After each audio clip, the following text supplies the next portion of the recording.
आणि आता बातमी आहे उस्मानाबादमधून। उस्मानाबादमध्ये 11 मजुरांची सुटका करण्यात आलेली आहे। मजुरांना बळजबरीने नोकर बनवलं होतं, तर 4 जणांना पोलिसांनी या प्रकरणी ताब्यात घेतलंय।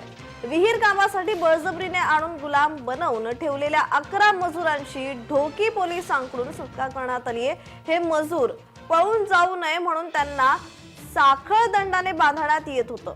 वाखरवाडी आणि खामसवाडी येथून या 11 मजुरांची सुटका करण्यात आली आहे। हे मजूर औरंगाबाद, वाशिम, जालना, हिंगोली, नांदेड, बुलढाणा आणि मध्य प्रदेश येथील आहेत।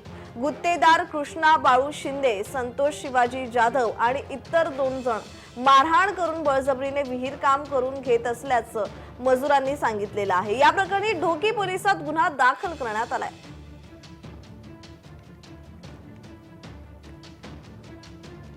सकाळी 6 वाजता विहिरीमध्ये उतरवायची ते संध्याकाळी 7 वाजता वरती विहिरीवर, आणि जे काय असेल बाथरूम जायचं असेल, टॉयलेटला जायचं असेल ते आतमध्येच।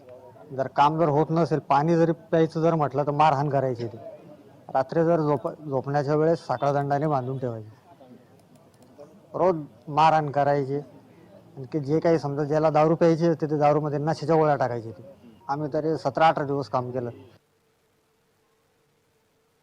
5 मुलांना आम्हाला एका विहिरीमध्ये काम करताना मिळून आले, तर त्यांच्याकडे विचार न करता त्यांनी सांगितलं की आम्हाला जबरदस्तीने काम करून घेतलं जात आहे आणि आम्हाला रात्री हे साखळ दंडाने बांधून ठेवत आहेत।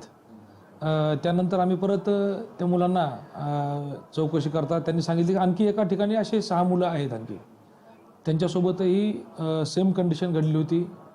त्यांना दिवसा खोल विहिरीमध्ये काम करायला लागत होतं आणि रात्रीचं त्यांना साखळ दंडाने बांधलं जायचं।